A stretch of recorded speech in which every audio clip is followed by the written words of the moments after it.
Hello ਜਿਹਨੇ ਤੁਸੀਂ last ਵਾਲਾ ਲੈਕਚਰ ਕੰਪਲੀਟ ਕੀਤਾ ਹੋਇਆ ਆਇਓਨਾਈਜੇਸ਼ਨ ਐਂਥੈਲਪੀ ਵਾਲਾ ਜਾਂ ਹਾਲੇ ਪੈਂਡਿੰਗ ਹੈ ਥੋੜਾ ਜਿਹਾ।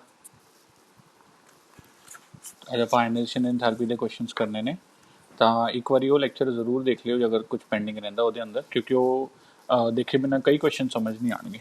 ਠੀਕ ਹੈ, ਅੱਜ ਆਪਾਂ ਇੱਕ ਆਇਓਨਾਈਜੇਸ਼ਨ ਐਂਥੈਲਪੀ ਬਾਰੇ ਪੜ੍ਹਦੇ ਹਾਂ ਔਰ ਇੱਕ ਇਹਦਾ ਟ੍ਰੈਂਡ ਨੰਬਰ 2 ਪੜ੍ਹਦੇ ਹਾਂ, ਇਲੈਕਟ੍ਰੋਨ ਗੇਨ ਐਂਥੈਲਪੀ। ਤਾਂ ਪਹਿਲਾਂ ਆਇਓਨਾਈਜੇਸ਼ਨ ਐਂਥੈਲਪੀ ਦੇ ਕੁਝ ਕੁਐਸਚਨਸ ਕਰਦੇ ਹਾਂ। ਜਿੱਥੇ ਲਾਸਟ ਲੈਕਚਰ ਖਤਮ ਹੋਇਆ ਸੀਗਾ ਉਹਦੇ ਨਾਲ ਹੀ ਬਸ ਡਾਇਰੈਕਟ ਆਪਾਂ ਕੁਐਸਚਨਸ ਹੀ ਲਿਖਦੇ ਹਾਂ। ਠੀਕ ਹੈ, ਕੁਐਸਚਨਸ ਲਿਖੋ। ਪਹਿਲਾ question number 1, compare ionization enthalpy. Compare ionization enthalpy. ठीक है, कुछ पार्ट्स कर लेने ਇਹਦੇ ਅੰਦਰ। ਜਿਵੇਂ ਪਹਿਲੇ ਨੰਬਰ ਤੇ ਫਲੋਰੀਨ ਔਰ ਕਲੋਰੀਨ ਨੂੰ ਕੰਪੇਅਰ ਕਰ ਲੈਂਦੇ ਹਾਂ। ਦੂਸਰੇ ਨੰਬਰ ਤੇ ਨਿਓਨ ਐਂਡ ਪੋਟੈਸ਼ੀਅਮ ਨੂੰ ਕੰਪੇਅਰ ਕਰ ਲੈਂਦੇ ਹਾਂ। ਅੱਛਾ, ਤੀਸਰੇ ਨੰਬਰ ਤੇ ਕਲੋਰੀਨ ਐਂਡ ਸਲਫਰ ਨੂੰ ਕੰਪੇਅਰ ਕਰ ਲੈਂਦੇ ਹਾਂ। ਠੀਕ ਹੈ, ਚੌਥੇ ਨੰਬਰ ਤੇ ਨਿਓਨ ਐਂਡ ਆਰਗਨ ਨੂੰ ਕੰਪੇਅਰ ਕਰ ਲੈਂਦੇ ਹਾਂ। ਠੀਕ ਹੈ ਜੀ, ਅਗਰ ਤੁਸੀਂ ਉਹ ਲੈਕਚਰ ਦੇਖਿਆ ਹੋਇਆ ਬਹੁਤ ਬੇਸਿਕ ਹੈ। ਪਹਿਲਾਂ ਤਾਂ ਬਹੁਤ ਈਜ਼ੀ ਜਿਹੇ ਕੁਐਸਚਨ ਤੋਂ ਸਟਾਰਟ ਕਰਾਂਗੇ। ਠੀਕ ਹੈ, ਜਿਵੇਂ ਹੁਣ ਫਲੋਰੀਨ ਔਰ ਕਲੋਰੀਨ ਨੂੰ ਕੰਪੇਅਰ ਕਰਨਾ ਹੈ, ਤਾਂ ਫਲੋਰੀਨ ਔਰ ਕਲੋਰੀਨ ਦੋਨੋਂ ਸੇਮ ਗਰੁੱਪ ਦੇ ਐਲੀਮੈਂਟ ਹੈ, ਜਿਹਦੇ ਅੰਦਰ ਫਲੋਰੀਨ ਉੱਪਰ ਹੁੰਦਾ, ਕਲੋਰੀਨ ਨੀਚੇ ਹੁੰਦਾ। ਠੀਕ ਹੈ, ਤਾਂ ਟੌਪ ਟੂ ਬਾਟਮ ਆਉਂਦੇ ਹੋਏ ਸਾਈਜ਼ ਇਨਕਰੀਜ਼ ਕਰਦਾ, ਤੇ ਜਿਵੇਂ ਹੀ ਸਾਈਜ਼ ਇਨਕਰੀਜ਼ ਕਰੇਗਾ ਆਇਓਨਾਈਜੇਸ਼ਨ એનર્ਜੀ ਡਿਕਰੀਜ਼ ਕਰੇਗੀ। ਯਾਦ ਹੈ ਨਾ, ਅਗਰ ਅਸੀਂ ਟੌਪ ਟੂ ਬਾਟਮ ਮੂਵ ਕਰਦੇ ਹਾਂ ਤਾਂ ਸਾਈਜ਼ ਇਨਕਰੀਜ਼ ਕਰਦਾ, ਆਇਓਨਾਈਜੇਸ਼ਨ એનર્ਜੀ ਡਿਕਰੀਜ਼ ਕਰਦੀ ਹੈ। ਤਾਂ ਇਹਦਾ ਮਤਲਬ ਫਲੋਰੀਨ ਦੀ ਆਇਓਨਾਈਜੇਸ਼ਨ એનર્ਜੀ, ਫਲੋਰੀਨ ਉੱਪਰ ਹੈ ਤਾਂ ਇਹਦੀ ਆਇਓਨਾਈਜੇਸ਼ਨ એનર્ਜੀ ਇੱਥੇ ਮੈਂ ਭਾਵੇਂ ਲਿਖ ਵੀ ਦਿੰਦਾ। ਠੀਕ ਹੈ, ਸਾਈਜ਼ ਆਫ ਫਲੋਰੀਨ ਸਮਾਲ ਹੈ ਤਾਂ ਉਹਦੀ ਆਇਓਨਾਈਜੇਸ਼ਨ એનર્ਜੀ ਹਾਈ ਹੈ। ਕਿਉਂਕਿ ਜੇ ਤੁਸੀਂ ਲਾਸਟ ਵਾਲਾ ਲੈਕਚਰ ਦੇਖਿਆ ਤਾਂ ਉਹਦੇ ਅੰਦਰ ਆਪਾਂ ਨੇ ਇਹ ਪੜ੍ਹਿਆ ਸੀਗਾ ਕਿ ਜਿਵੇਂ ਜਿਵੇਂ ਸਾਈਜ਼ ਕਿਸੇ ਵੀ ਚੀਜ਼ ਦਾ ਘਟਦਾ ਜਾਏਗਾ ਉਹਦੀ ਆਇਓਨਾਈਜੇਸ਼ਨ એનર્ਜੀ ਵੱਧਦੀ ਜਾਏਗੀ। ਤਾਂ ਇਹਦਾ ਮਤਲਬ ਫਲੋਰੀਨ ਗ੍ਰੇਟਰ ਦੈਨ ਕਲੋਰੀਨ। ਇੰਨੀ ਗੱਲ ਸਮਝ ਆ ਰਹੀ ਹੈ ਨਾ। ਠੀਕ ਹੈ, ਅਗਰ ਮੈਂ ਨਿਓਨ ਔਰ ਪੋਟੈਸ਼ੀਅਮ ਦੀ ਗੱਲ ਕਰਦਾ ਹੈ ਨਾ, ਹੁਣ ਨਿਓਨ ਔਰ ਪੋਟੈਸ਼ੀਅਮ, ਨਿਓਨ ਨੋਬਲ ਗੈਸ ਹੈ, ਪੋਟੈਸ਼ੀਅਮ ਨੋਬਲ ਗੈਸ ਤੋਂ ਅਗਲਾ ਐਲਕਲੀ ਮੈਟਲ ਹੈ। ਤਾਂ ਨੋਬਲ ਗੈਸ ਦੇ ਅੰਦਰ ਸਭ ਤੋਂ ਸਟੇਬਲ ਕੌਨਫੀਗਰੇਸ਼ਨ ਹੁੰਦੀ ਹੈ। ਇਹ ਸਾਰਾ ਕੁਝ ਲਾਸਟ ਲੈਕਚਰ ਦਾ ਆਪਾਂ ਨੇ ਡਿਸਕਸ ਕੀਤਾ ਹੋਇਆ, ਤਾਂ ਹੀ ਕਰਕੇ ਮੈਂ ਕਹਿ ਰਿਹਾ ਕਿ ਅਗਰ ਕਈ ਚੀਜ਼ਾਂ ਨਹੀਂ ਸਮਝ ਆਉਣ ਤਾਂ ਆਹ ਵਾਲਾ ਲੈਕਚਰ ਵੀ YouTube ਤੇ ਪਏਗਾ ਹੀ, ਪਰ ਇਸ ਤੋਂ ਪਹਿਲਾਂ ਲਾਸਟ ਵਾਲਾ ਲੈਕਚਰ ਪੂਰੀ ਡਿਟੇਲ 'ਚ ਦੇਖ ਲਿਓ ਤਾਂ ਤੁਹਾਨੂੰ ਆਹ ਵਾਲੇ ਲੈਕਚਰ ਦੇ ਕੁਐਸਚਨਸ ਬਹੁਤ ਈਜ਼ੀ ਲੱਗਣਗੇ। ਠੀਕ ਹੈ, ਨਿਓਨ ਇੱਕ ਨੋਬਲ ਗੈਸ ਹੈ, ਇਹਦੀ ਸਟੇਬਲ ਕੌਨਫੀਗਰੇਸ਼ਨ ਹੈ। ਪੋਟੈਸ਼ੀਅਮ ਇੱਕ ਐਲਕਲੀ ਮੈਟਲ ਹੈ, ਇਹਦੀ ਕੌਨਫੀਗਰੇਸ਼ਨ ਇੰਨੀ ਜ਼ਿਆਦਾ ਸਟੇਬਲ ਨਹੀਂ ਹੈਗੀ। ਤਾਂ ਸਟੇਬਲ ਕੌਨਫੀਗਰੇਸ਼ਨ ਜਿੰਨੀ ਜ਼ਿਆਦਾ ਹੋਏਗੀ ਉਨੀ ਆਇਓਨਾਈਜੇਸ਼ਨ એનર્ਜੀ ਵੀ ਜ਼ਿਆਦਾ ਹੋਏਗੀ। ਇਹ ਵੀ ਆਪਾਂ ਲਾਸਟ ਲੈਕਚਰ 'ਚ ਪੜ੍ਹਿਆ ਹੋਇਆ, ਤਾਂ ਨਿਓਨ ਦੀ ਜ਼ਿਆਦਾ ਆਏਗੀ। ਠੀਕ ਹੈ ਜੀ, ਨੈਕਸਟ ਕਲੋਰੀਨ ਔਰ ਸਲਫਰ ਦੀ ਗੱਲ ਕਰਦੇ ਹਾਂ। ਕਲੋਰੀਨ ਔਰ ਸਲਫਰ ਦੋਨੋਂ ਪੀਰੀਅਡ ਨੰਬਰ 3 ਦੇ ਐਲੀਮੈਂਟਸ ਨੇ, ਦੇ ਬਿਲੋਂਗ ਟੂ ਸੇਮ ਪੀਰੀਅਡ। ਇਹ ਚੀਜ਼ਾਂ ਆਪਾਂ ਨੂੰ ਖੁਦ ਪਤਾ ਹੋਣੀ ਚਾਹੀਦੀਆਂ ਨੇ। ਇਹ ਉੱਥੇ ਟੀਚਰ ਆ ਕੇ ਨਹੀਂ ਦੱਸੇਗਾ ਕਿ ਇਹਦੇ ਵਿੱਚ ਜੀ ਪੀਰੀਅਡ ਵਾਈਜ਼ ਦੇਖਣਾ ਜਾਂ ਗਰੁੱਪ ਵਾਈਜ਼ ਦੇਖਣਾ ਹੈ। ਤਾਂ ਹੀ ਮੈਂ ਕਹਿ ਰਿਹਾ ਵੀ ਪੀਰੀਓਡਿਕ ਟੇਬਲ ਤਾਂ ਰੱਟ ਹੀ ਲਓ ਤਾਂ ਕਿ ਤੁਹਾਨੂੰ ਐਲੀਮੈਂਟਸ ਦੇਖਦੇ ਹੀ ਉਹਦੀ ਨਾ ਪੋਜੀਸ਼ਨ ਯਾਦ ਆ ਜਾਏ। ਹੁਣ ਕਲੋਰੀਨ ਔਰ ਸਲਫਰ ਸੇਮ ਪੀਰੀਅਡ ਦੇ ਐਲੀਮੈਂਟ ਹੈ। ਠੀਕ ਹੈ, ਜਿਹਦੇ ਅੰਦਰ ਸਲਫਰ ਲੈਫਟ ਤੇ ਆਉਂਦਾ, ਕਲੋਰੀਨ ਰਾਈਟ ਤੇ ਆਉਂਦਾ। ਠੀਕ ਹੈ, ਤਾਂ ਲੈਫਟ ਟੂ ਰਾਈਟ ਜਾਂਦੇ ਹੋਏ ਸਾਈਜ਼ ਡਿਕਰੀਜ਼ ਕਰਦਾ ਔਰ ਆਇਓਨਾਈਜੇਸ਼ਨ એનર્ਜੀ ਇਨਕਰੀਜ਼ ਕਰਦੀ ਹੈ। ਤਾਂ ਕਲੋਰੀਨ ਦੀ ਆਇਓਨਾਈਜੇਸ਼ਨ એનર્ਜੀ ਜ਼ਿਆਦਾ ਹੁੰਦੀ ਹੈ। ਠੀਕ ਹੈ ਜੀ, ਪਲੀਜ਼ ਲਾਸਟ ਵਾਲਾ ਲੈਕਚਰ ਤੁਸੀਂ ਦੇਖ ਸਕਦੇ ਹੋ। ਅੱਛਾ, neon and argon, neon and argon ਇਹ ਦੋਨੋਂ ਸੇਮ ਗਰੁੱਪ ਦੇ ਐਲੀਮੈਂਟਸ ਹੈ। ਇਹ ਦੋਨੋਂ ਨੋਬਲ ਗੈसेज हैं। ठीक है, और ਜਿਹਦੇ ਅੰਦਰ ਨਿਓਨ ਉੱਪਰ ਹੁੰਦਾ, ਆਰਗਨ ਨੀਚੇ ਹੁੰਦਾ ਹੈ ਨਾ। ਲਾਸਟ ਗਰੁੱਪ ਹੈ ਜਿਹੜਾ ਗਰੁੱਪ ਨੰਬਰ 18 ਕੀ ਹੈ ਉਹ, ਹੀਲੀਅਮ ਨਿਓਨ ਆਰਗਨ, ਇਸ ਤਰ੍ਹਾਂ ਨਾਲ ਹੈ। ਤਾਂ ਨਿਓਨ ਦਾ ਸਾਈਜ਼ ਛੋਟਾ ਹੈ, ਤਾਂ ਸਾਈਜ਼ ਛੋਟਾ ਮਤਲਬ ਆਇਓਨਾਈਜੇਸ਼ਨ એનર્ਜੀ ਜ਼ਿਆਦਾ। ਐਨੀ ਗੱਲ ਸਮਝ ਆਈ ਨਾ। ਠੀਕ ਹੈ, ਸੇਮ ਗਰੁੱਪ 'ਚ ਨੇ, ਆ ਸੇਮ ਪੀਰੀਅਡ 'ਚ ਨੇ, ਇਹ ਤਾਂ ਨੋਬਲ ਗੈसेज ਔਰ ਨਾਰਮਲ ਐਲੀਮੈਂਟ ਦੇਖ ਕੇ ਕੰਪੇਅਰ ਹੋ ਜਾਏਗਾ। ਤਾਂ ਜਿਹੜਾ ਤੁਹਾਡੇ ਸਕੂਲ 'ਚ ਜਾਂ ਕੰਪੀਟੀਟਿਵ ਐਗਜ਼ਾਮ 'ਚ ਅਗਰ ਸਭ ਤੋਂ ਸਿੰਪਲ ਕੋਈ ਕੁਐਸਚਨ ਪਾਉਣਾ ਹੈ ਆਇਓਨਾਈਜੇਸ਼ਨ એનર્ਜੀ ਦਾ, ਤਾਂ ਉਹ ਇਸ ਤਰ੍ਹਾਂ ਨਾਲ ਹੋਏਗਾ ਵੀ ਐਲੀਮੈਂਟ ਸੇਮ ਗਰੁੱਪ ਦੇ ਆ ਜਾਣਗੇ ਜਾਂ ਸੇਮ ਪੀਰੀਅਡ ਦੇ ਆ ਜਾਣਗੇ। ਠੀਕ ਹੈ, ਤਾਂ ਉਹਨਾਂ 'ਚ ਆਇਓਨਾਈਜੇਸ਼ਨ એનર્ਜੀ ਕੰਪੇਅਰ ਕਰਨਾ ਕੋਈ ਜ਼ਿਆਦਾ ਮੁਸ਼ਕਿਲ ਕੰਮ ਨਹੀਂ ਹੁੰਦਾ। ਆਰਾਮ ਨਾਲ ਇਲੈਕਟ੍ਰੋਨ ਬਹੁਤ ਈਜ਼ੀਲੀ ਅਸੀਂ ਇਹਨੂੰ ਜੱਜ ਕਰ ਸਕਦੇ ਹਾਂ। ਐਨਾ ਪਾਰਟ ਸਮਝ ਆ ਰਿਹਾ। ਠੀਕ ਹੈ, ਇਸ ਤੋਂ ਥੋੜ੍ਹਾ ਜਿਹਾ ਇੱਕ ਡਿਫਰੈਂਟ ਕੁਐਸਚਨ ਕਿਵੇਂ ਦਾ ਆਉਂਦਾ ਹੈ, ਚਲੋ ਪਹਿਲਾਂ ਫਟਾਫਟ ਨੋਟ ਕਰ ਲਓ। ਲਾਸਟ ਲੈਕਚਰ ਪਲੀਜ਼ ਅੱਛੀ ਤਰ੍ਹਾਂ ਨਾਲ ਦੇਖ ਲਿਓ, ਜਿਨ੍ਹਾਂ ਨੇ ਨਹੀਂ ਦੇਖਿਆ ਉਹ ਤੋਂ ਬਾਅਦ ਹੀ ਸਮਝ ਆਏਗਾ। ਕੁਐਸਚਨ ਨੰਬਰ 2 ਵੱਲ ਚੱਲਦੇ ਹਾਂ। ਠੀਕ ਹੈ, ਕੁਐਸਚਨ ਨੰਬਰ 2 ਕੀ ਹੈ, ਕੁਐਸਚਨ ਨੰਬਰ 2 ਦੀ ਸਟੇਟਮੈਂਟ ਲਿਖਦੇ ਹਾਂ। ठीक है। The electronic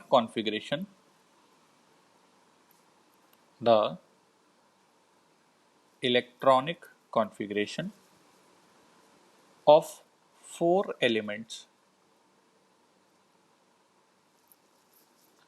the electronic configuration of 4 elements are given below.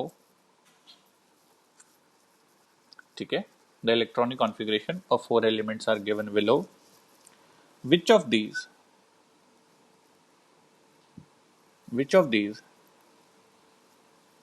will have highest ਇਹਦੇ ਦੋ ਪਾਰਟਸ हैं, पहला आयनाइजेशन एनर्जी 1, दूजा आयनाइजेशन एनर्जी 2।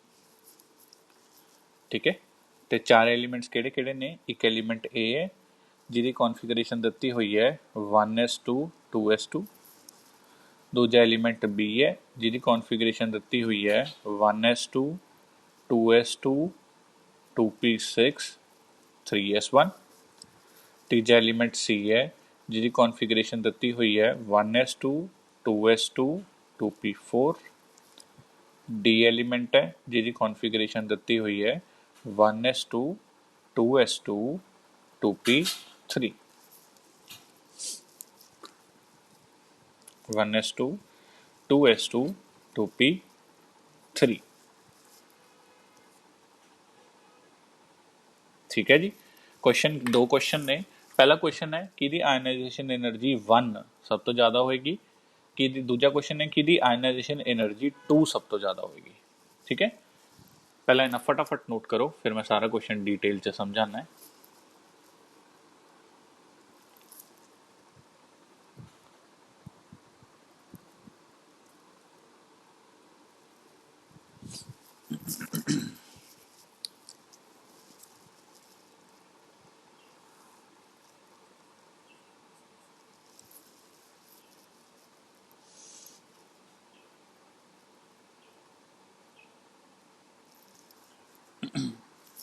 कल है जी, ए की कॉन्फ़िगरेशन है 1s2 2s2, बी की कॉन्फ़िगरेशन है 1s2 2s2 2p6 3s1, third 2p4 है, हाँ जी 2p4 है, सी है 1s2 2s2 2p4 और डी है 1s2 2s2 2p3।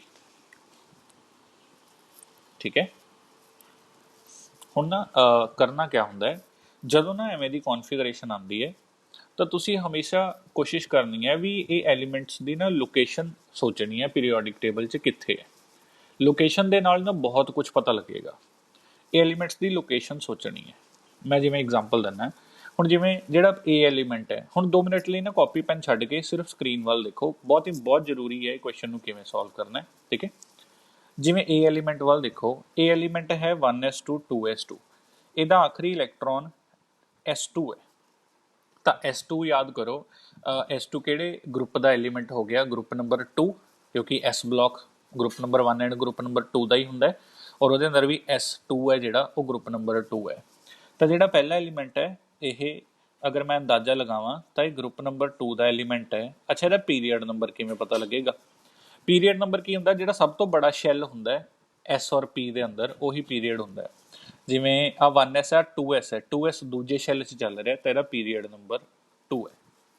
ਠੀਕ ਹੈ, ਤਾਂ ਜਿਹੜਾ ਏ ਐਲੀਮੈਂਟ ਹੈ ਇਹ ਗਰੁੱਪ ਨੰਬਰ 2 ਔਰ ਪੀਰੀਅਡ ਨੰਬਰ 2 ਦਾ ਐਲੀਮੈਂਟ ਹੈ। ਮੈਂ ਬੀ ਐਲੀਮੈਂਟ ਵੱਲ ਚੱਲਦਾ। ਬੀ ਐਲੀਮੈਂਟ ਦਾ ਦੇਖੋ 1s2 2s2 2p6 3s1, ਆਖਰੀ ਇਲੈਕਟ੍ਰੋਨ s ਦੇ ਅੰਦਰ 1 ਹੈ। ਸਹੀ ਹੈ ਨਾ? s ਦੇ ਅੰਦਰ 1 ਗਰੁੱਪ ਨੰਬਰ ਹੋਏਗਾ 1, ਕਿਉਂਕਿ s ਦੇ ਅੰਦਰ 1 ਸਾਰੇ ਗਰੁੱਪ ਨੰਬਰ 1 ਦੀ ਜਨਰਲ ਕੌਨਫੀਗਰੇਸ਼ਨ ns1 ਹੀ ਹੁੰਦੀ ਹੈ। ਔਰ ਉਸ ਤੋਂ ਬਾਅਦ ਆਖਰੀ ਸ਼ੈੱਲ ਕਿਹੜਾ ਹੈ? 3s, ਤੀਜੇ ਸ਼ੈੱਲ ਦਾ s, ਯਾਨੀ ਕਿ ਇਹਦਾ ਪੀਰੀਅਡ ਨੰਬਰ ਹੈਗਾ 3, ਇਹ ਤੀਜੇ ਪੀਰੀਅਡ ਦਾ ਐਲੀਮੈਂਟ ਹੈ। ਇੰਨੀ ਗੱਲ ਸਮਝ ਆਈ ਕਿ ਨਹੀਂ ਆਈ? ਠੀਕ ਹੈ, ਉੱਪਰ ਵਾਲਾ ਦੂਜੇ ਪੀਰੀਅਡ ਦਾ ਐਲੀਮੈਂਟ ਸੀਗਾ, ਨੀਚੇ ਵਾਲਾ ਤੀਜੇ ਪੀਰੀਅਡ ਦਾ ਐਲੀਮੈਂਟ ਹੈ। ਟੌਪ ਟੂ ਬਾਟਮ, ਇਹ ਦੋਨੋਂ ਤਾਂ ਟੌਪ ਟੂ ਬਾਟਮ ਚੱਲ ਰਹੇ ਨੇ। ਚਲੋ ਅੱਗੇ ਚੱਲਦੇ ਹਾਂ। 1s2 2s2 2p4, ਹਾਂਜੀ p4, ਆਖਰੀ p4 ਬਣ ਰਿਹਾ। p4 ਕਿਹੜੇ ਗਰੁੱਪ ਦੀ ਕੌਨਫੀਗਰੇਸ਼ਨ, ਕਿਹੜੇ ਬਲੌਕ 'ਚ ਆ ਗਿਆ? ਪਹਿਲੀ ਗੱਲ ਤਾਂ p ਬਲੌਕ 'ਚ ਆ ਗਿਆ। p ਬਲੌਕ ਕਿੱਥੋਂ ਕਿੱਥੇ ਤੱਕ ਚੱਲਦਾ ਹੈ? ਗਰੁੱਪ ਨੰਬਰ 13 ਤੋਂ ਗਰੁੱਪ ਨੰਬਰ 18 ਤੱਕ, ਹੈ ਨਾ। ਗਰੁੱਪ 13 ਹੁੰਦਾ p1, ਗਰੁੱਪ 14 ਹੁੰਦਾ p2, ग्रुप 15 ਹੁੰਦਾ P3, ग्रुप 16 ਹੁੰਦਾ P4। ਤਾਂ ਇਹਦਾ ਮਤਲਬ ਇਹ ਬਣ ਗਿਆ ਮੇਰੇ ਕੋਲ ਗਰੁੱਪ ਨੰਬਰ 16। ਸਹੀ ਹੈ ਜੀ। ਅੱਛਾ ਪੀਰੀਅਡ ਨੰਬਰ ਦਾ ਅੰਦਾਜ਼ਾ ਲਾਉਂਦੇ ਆ।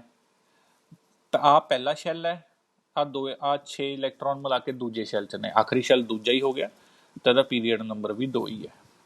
ਗੱਲ ਸਮਝ ਆਈ ਕਿ ਨਹੀਂ ਆਈ? ਠੀਕ ਹੈ, ਲਾਸਟ ਵੱਲ ਚੱਲਦੇ ਆ। 1s2 2s2 2p3 2p3 p3 ਕਿੱਥੇ ਹੁੰਦਾ ਹੈ? ਜੇ p4 ਗਰੁੱਪ 16 ਹੈ ਤਾਂ p3 ਗਰੁੱਪ 15 ਹੋਏਗਾ, ਗਰੁੱਪ ਨੰਬਰ 15। ਸਹੀ ਹੈ ਜੀ। ਉਸ ਤੋਂ ਬਾਅਦ ਆ ਪਹਿਲਾ ਸ਼ੈੱਲ ਆ ਗਿਆ, ਦੂਜਾ ਸ਼ੈੱਲ, ਆਖਰੀ ਸ਼ੈੱਲ ਦੂਜਾ ਹੈ, ਯਾਨੀ ਕਿ ਪੀਰੀਅਡ ਨੰਬਰ ਵੀ 2 ਹੀ ਹੈ। ਇਹ ਗੱਲ ਪਤਾ ਲੱਗ ਰਹੀ ਹੈ ਨਾ? ਹੁਣ ਦੇਖੋ ਆਹ ਇਹ 'ਚ 3 ਐਲੀਮੈਂਟ ਪੀਰੀਅਡ ਨੰਬਰ 2 ਦੇ ਨੇ। ਮੈਂ ਪੀਰੀਅਡ ਨੰਬਰ ਪਹਿਲਾ ਪੀਰੀਅਡ ਕੀ ਹੁੰਦਾ ਹੈ? ਹਾਈਡਰੋਜਨ ਔਰ ਹੀਲੀਅਮ ਹੁੰਦਾ।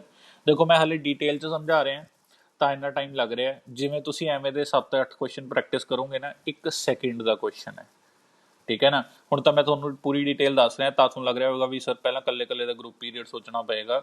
1 ਸੈਕਿੰਡ ਦਾ ਕੁਐਸਚਨ ਹੈ, ਅਗਰ ਤੁਸੀਂ ਐਵੇਂ ਦੇ 10-11 ਕੁਐਸਚਨ ਪ੍ਰੈਕਟਿਸ ਕਰੋਗੇ ਕੋਈ ਟਾਈਮ ਨਹੀਂ ਲੱਗੇਗਾ, ਠੀਕ ਹੈ। ਹਾਈਡਰੋਜਨ ਹੀਲੀਅਮ ਤੋਂ ਬਾਅਦ ਫਿਰ ਆ ਜਾਂਦਾ ਪੀਰੀਅਡ ਨੰਬਰ 2, ਇੱਥੇ ਤੱਕ ਹੀ ਹੁੰਦਾ, ਆ ਸਪੇਸ ਨਹੀਂ ਹੁੰਦੀ, ਗਲਤੀ ਨਾ ਬਣ ਗਿਆ। ਫਿਰ ਆਉਂਦਾ ਪੀਰੀਅਡ ਨੰਬਰ 3, ਇੱਦਾਂ ਦਾ ਹੀ ਕੁਝ ਹੋਏਗਾ ਪੀਰੀਓਡਿਕ ਟੇਬਲ, ਹੈ ਨਾ। ਫਿਰ ਪੀਰੀਅਡ ਨੰਬਰ 4 ਆ ਜਾਏਗਾ, ਉਹ 'ਚ ਡੀ ਬਲੌਕ ਵੀ ਆ ਜਾਏਗਾ। ਚਲੋ ਆਪਾਂ ਨੂੰ ਪੀਰੀਅਡ ਨੰਬਰ 4 ਤੱਕ ਜਾਣ ਦੀ ਜ਼ਰੂਰਤ ਨਹੀਂ ਹੈ। ਜਿਹੜਾ ਐਲੀਮੈਂਟ ਇਹ ਹੈ, ਇਹ ਪੀਰੀਅਡ 2 ਗਰੁੱਪ 2 ਇੱਥੇ ਗਰੁੱਪ ਪੀਰੀਅਡ ਨੰਬਰ 2 ਹੈ, ਯਾਨੀ ਕਿ ਇੱਥੇ ਇੱਕ ਐਲੀਮੈਂਟ ਇਹ ਹੈ, ਇਸ ਜਗ੍ਹਾ ਤੇ ਐਲੀਮੈਂਟ A ਹੈ। ਸਹੀ। ਐਲੀਮੈਂਟ B ਕਿੱਥੇ ਹੈ? ਗਰੁੱਪ 1 ਪੀਰੀਅਡ ਨੰਬਰ 3, ਗਰੁੱਪ 1 ਆ ਸੀਗਾ, ਪੀਰੀਅਡ ਨੰਬਰ 3, ਇੱਥੇ ਇੱਕ ਐਲੀਮੈਂਟ B ਹੈ ਨਾ। ਐਲੀਮੈਂਟ C ਕਿੱਥੇ ਹੈ? ਪੀਰੀਅਡ 2 'ਚ ਹੀ ਗਰੁੱਪ 16, ਯਾਨੀ ਕਿ ਇੱਥੇ ਕਿਤੇ ਹੋਏਗਾ, ਇੱਥੇ ਹੈਗਾ ਐਲੀਮੈਂਟ ਨੰਬਰ C। D ਕਿੱਥੇ ਹੈ? ਗਰੁੱਪ 15 ਪੀਰੀਅਡ ਨੰਬਰ 2, ਅੱਛਾ ਇੱਥੇ ਇੱਕ ਹੈਗਾ ਐਲੀਮੈਂਟ ਨੰਬਰ ਗਰੁੱਪ 15 ਗਰੁੱਪ 16। ਇੰਨਾ ਸਮਝ ਆਇਆ? ਚਲੋ ਜੀ, ਲੈਫਟ ਟੂ ਰਾਈਟ। ਹੁਣ ਦੇਖੋ ਆਹ ਤਾਂ ਨੀਚੇ ਆ ਗਿਆ ਨਾ, ਇਹਨੇ ਹਾਈਐਸਟ ਆਇਨਾਈਜ਼ੇਸ਼ਨ એનર્ਜੀ ਪੁੱਛੀ ਹੈ। ਹਾਈ ਆਇਨਾਈਜ਼ੇਸ਼ਨ એનર્ਜੀ ਛੋਟੇ ਪੀਰੀਅਡ ਵਾਲੇ ਐਲੀਮੈਂਟ ਦੀ ਹੁੰਦੀ ਹੈ, ਲਾਸਟ ਲੈਕਚਰ 'ਚ ਡਿਸਕਸ ਕਰਿਆ ਸੀਗਾ। ਤਾਂ ADC ਦੀ ਆਇਨਾਈਜ਼ੇਸ਼ਨ એનર્ਜੀ ਜ਼ਿਆਦਾ ਰਹੇਗੀ। ਇਹਨਾਂ 'ਚੋਂ ਕਿਹਦੀ ਸਭ ਤੋਂ ਜ਼ਿਆਦਾ ਹੈ? ਇਹਨਾਂ ਦਾ ਸਭ ਤੋਂ ਜ਼ਿਆਦਾ ਪੁੱਛਿਆ। ਚਲੋ ਲੈਫਟ ਟੂ ਰਾਈਟ ਸਾਈਜ਼ ਘਟਦਾ ਹੈ, ਠੀਕ ਹੈ, ਤਾਂ ਆਇਨਾਈਜ਼ੇਸ਼ਨ એનર્ਜੀ ਵੱਧਦੀ ਹੈ, ਤਾਂ ਆਪਾਂ ਸੋਚਦੇ ਹਾਂ ਵੀ C ਦੀ ਆਇਨਾਈਜ਼ੇਸ਼ਨ એનર્ਜੀ ਸਭ ਤੋਂ ਜ਼ਿਆਦਾ ਹੈ। ਯਾਦ ਹੈ ਐਕਸੈਪਸ਼ਨ ਵੀ ਲਿਖਵਾਈ ਸੀਗੀ। ਜਿਹੜਾ ਗਰੁੱਪ ਨੰਬਰ 15 ਹੁੰਦਾ ਹੈ, ਇਹਦੇ ਕੋਲ ਹਾਫ ਫਿਲਡ p ਆਰਬਿਟਲ ਹੁੰਦਾ ਹੈ। ਲਾਸਟ ਕਲਾਸ ਪਲੀਜ਼ ਅਟੈਂਡ ਕਰੀ ਹੋਵੇ ਤਾਂ ਸਮਝ ਆ ਜਾਏਗਾ। ਇਹਦੇ ਕੋਲ ਹਾਫ ਫਿਲਡ p ਆਰਬਿਟਲ ਹੈ, ਤਾਂ ਹਾਫ ਫਿਲਡ p ਆਰਬਿਟਲ ਜ਼ਿਆਦਾ ਸਟੇਬਲ ਹੁੰਦਾ ਹੈ, ਤਾਂ ਇੱਥੇ ਐਕਸੈਪਸ਼ਨ ਹੁੰਦੀ ਹੈ। ਗਰੁੱਪ 15 ਦੀ ਆਇਨਾਈਜ਼ੇਸ਼ਨ એનર્ਜੀ ਗਰੁੱਪ 16 ਤੋਂ ਜ਼ਿਆਦਾ ਹੋ ਜਾਂਦੀ ਹੈ, ਕਿਉਂਕਿ ਸਟੇਬਲ ਕੌਨਫੀਗਰੇਸ਼ਨ ਕਰਕੇ। ਇਹਦਾ ਮਤਲਬ ਆਇਨਾਈਜ਼ੇਸ਼ਨ એનર્ਜੀ ਦਾ ਕਿਆ ਆਰਡਰ ਚੱਲ ਰਿਹਾ, ਇਹਨਾਂ ਤਿੰਨਾਂ ਦੀ ਗੱਲ ਕਰ ਰਹੇ ਹਾਂ।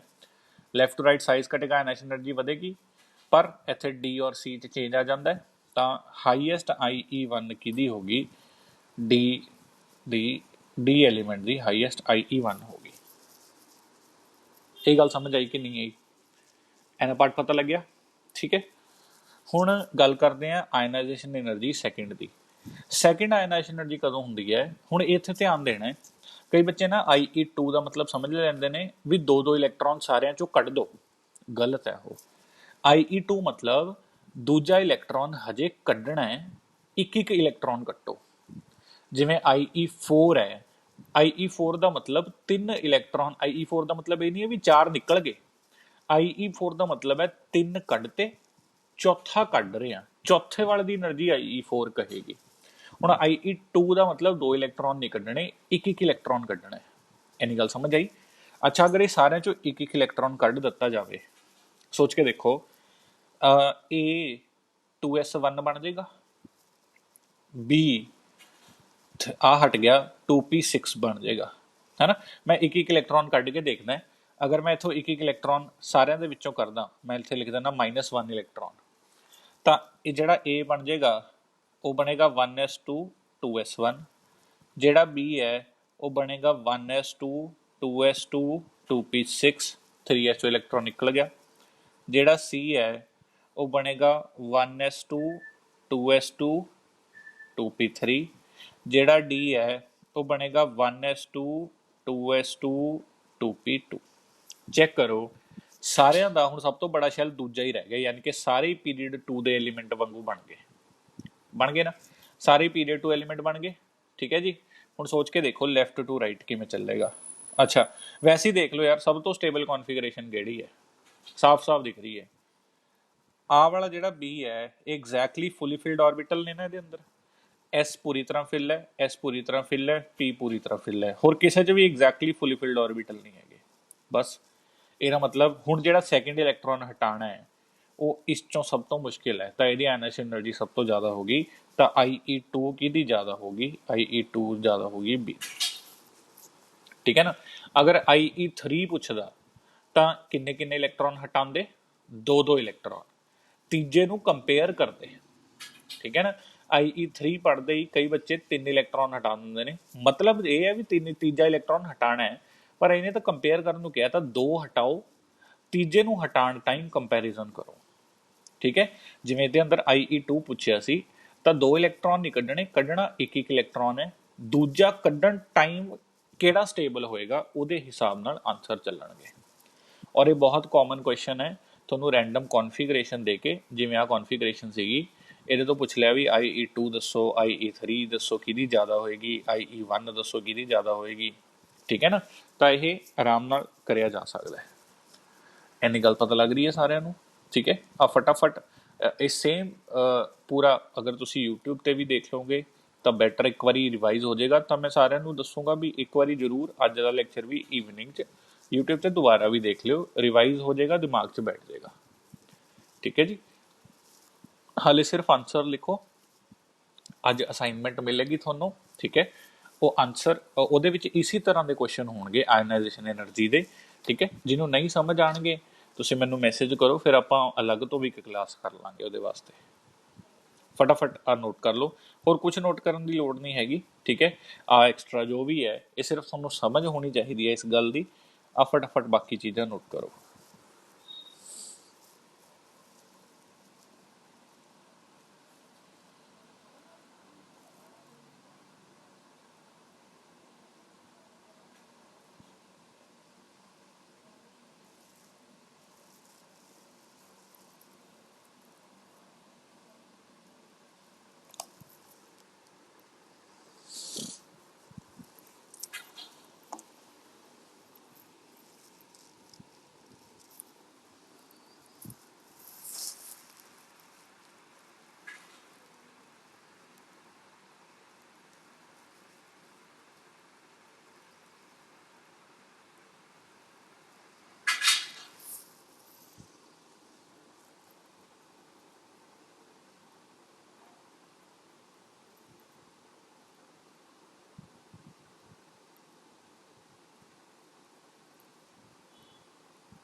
ਨੋਟ ਕਰ ਲਿਆ ਜੀ।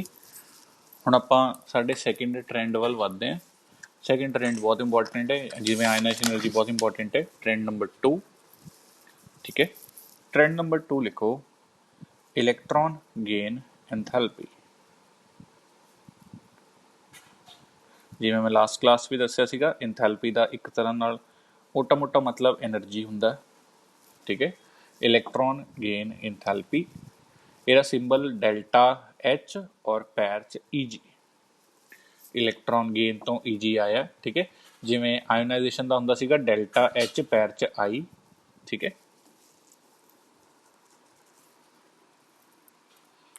ਅੱਛਾ ਆਪਾਂ ਨੇ ਨਾ ਆਇਓਨਾਈਜੇਸ਼ਨ ਦੇ ਅੰਦਰ ਵੀ ਇਹ ਗੱਲ ਪੜ੍ਹੀ ਸੀਗੀ ਕਿ ਜਦੋਂ ਵੀ એનર્ਜੀ ਐਬਜ਼ੋਰਬ ਹੁੰਦੀ ਹੈ ਉਹਦਾ ਸਾਈਨ ਪੋਜ਼ਿਟਿਵ ਹੁੰਦਾ ਹੈ, ਜਦੋਂ ਵੀ એનર્ਜੀ ਰਿਲੀਜ਼ ਰਹਿੰਦੀ ਹੈ ਉਹਦਾ ਸਾਈਨ ਨੈਗੇਟਿਵ ਰਹਿੰਦਾ ਹੈ।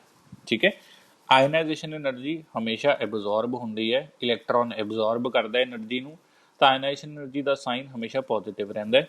ਪਰ ਜਿਹੜੀ ਇਲੈਕਟ੍ਰੋਨ ਗੇਨ ਐਂਥੈਲਪੀ ਹੈ ਇਹ ਐਬਜ਼ੋਰਬ ਵੀ ਹੋ ਸਕਦੀ ਹੈ ਔਰ ਇਹ ਰਿਲੀਜ਼ ਵੀ ਹੋ ਸਕਦੀ ਹੈ, ਕੁਝ ਵੀ ਹੋ ਸਕਦਾ ਦੋਨੋਂ ਕੇਸਿਸ 'ਚੋਂ।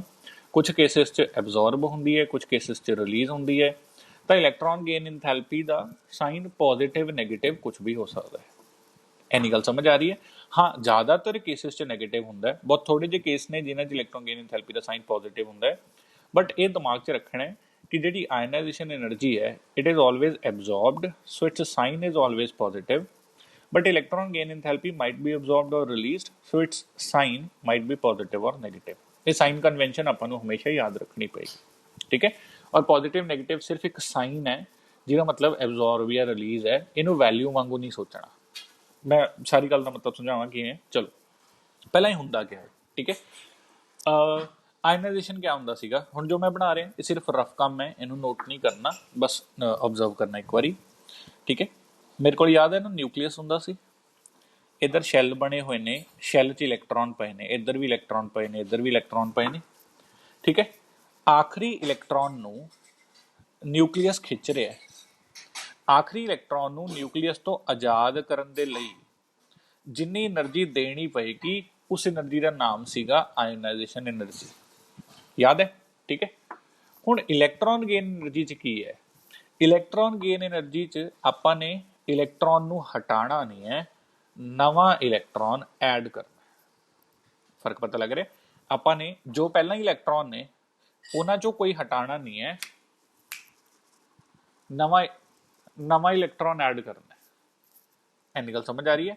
ਪਹਿਲਾਂ ਜਿੰਨੇ ਇਲੈਕਟ੍ਰੋਨ ਨੇ ਉਹ ਐਜ਼ ਇਟ ਇਜ਼ ਨੇ, ਅਸੀਂ ਨਵੇਂ ਇਲੈਕਟ੍ਰੋਨ ਹੋਰ ਐਡ ਕਰਾਂਗੇ। ਹੁਣ ਅੱਛਾ, ਅਗਰ ਨਵਾਂ ਇਲੈਕਟ੍ਰੋਨ ਐਡ ਕੀਤਾ ਜਾਏਗਾ ਤਾਂ ਪੂਰੇ ਦੇ ਵਿੱਚ ਇੱਕ ਇਲੈਕਟ੍ਰੋਨ ਵੱਧ ਜਾਏਗਾ, ਔਰ ਜੇ ਇੱਕ ਇਲੈਕਟ੍ਰੋਨ ਵੱਧ ਜਾਏਗਾ ਤਾਂ ਸਾਰੇ ਦੇ ਉੱਤੇ -1 ਚਾਰਜ ਵੀ ਆ ਜਾਏਗਾ, ਠੀਕ ਹੈ।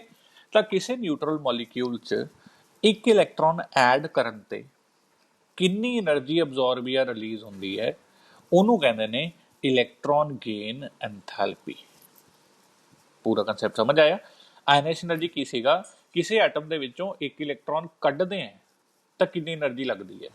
ਇਲੈਕਟ੍ਰੋਨ ਗੇਨ ਐਂਥੈਲਪੀ ਕੀ ਹੈ, ਕਿਸੇ ਐਟਮ ਦੇ ਵਿੱਚ ਇੱਕ ਇਲੈਕਟ੍ਰੋਨ ਨਵਾਂ ਐਡ ਕਰਦੇ ਆ ਤਾਂ ਕਿੰਨੀ એનર્ਜੀ ਅਬਜ਼ੌਰਬ ਜਾਂ ਰਿਲੀਜ਼, ਕੁਝ ਜਿਵੇਂ ਮੈਂ ਦੱਸਿਆ ਨਾ ਵੀ ਅਬਜ਼ੌਰਬ ਰਿਲੀਜ਼ ਕੁਝ ਵੀ ਹੋ ਸਕਦੀ ਹੈ, ਤਾਂ ਕਿੰਨੀ એનર્ਜੀ ਅਬਜ਼ੌਰਬ ਜਾਂ ਰਿਲੀਜ਼ ਹੁੰਦੀ ਹੈ ਉਹਨੂੰ ਇਲੈਕਟ੍ਰੋਨ ਗੇਨ એનર્ਜੀ ਜਾਂ ਇਲੈਕਟ੍ਰੋਨ ਗੇਨ ਐਂਥੈਲਪੀ ਬੋਲਦੇ ਨੇ।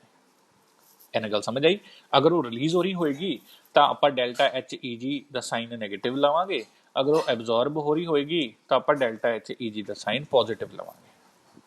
ਇਹ ਗੱਲ ਪਤਾ ਲੱਗੀ, ਠੀਕ ਹੈ। ਹੁਣ ਪਹਿਲਾਂ ਆਪਾਂ ਇਹਦੀ ਫਟਾਫਟ ਡੈਫੀਨੇਸ਼ਨ ਲਿਖਦੇ ਹਾਂ, ਲਿਖੋ ਮਾੜਾ ਜਿਹਾ।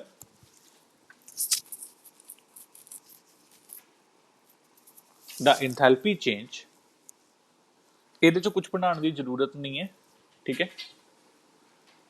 ਦਾ ਐਂਥੈਲਪੀ ਚੇਂਜ, ਦਾ ਐਂਥੈਲਪੀ ਚੇਂਜ, ਐਂਥੈਲਪੀ ਚੇਂਜ ਮਤਲਬ ਕਿ energy change,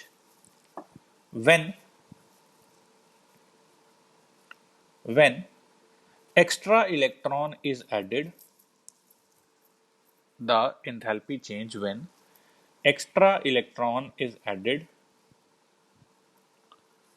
to isolated gaseous atom। ਇਹਦੀ ਕੰਡੀਸ਼ਨ ਵੀ ਸੇਮ ਹੈ, ਆਈਸੋਲੇਟਡ ਮਤਲਬ ਕੱਲਾ ਐਟਮ ਹੋਣਾ ਚਾਹੀਦਾ ਹੈ ਔਰ ਗੈਸ਼ੀਅਸ ਫਾਰਮ 'ਚ ਹੋਣਾ ਚਾਹੀਦਾ, ਜਿਵੇਂ ਲਾਸਟ ਆਪਾਂ ਨੇ ਪੜ੍ਹਿਆ ਸੀਗਾ ਆਇਨਾਈਜੇਸ਼ਨ ਦੇ ਵਿੱਚ ਵੀ ਆਹ ਕੰਡੀਸ਼ਨ ਬਿਲਕੁਲ ਸੇਮ ਹੈ। To isolated gaseous atom is known as electron gain enthalpy। Isolated gaseous atom is known as electron gain enthalpy।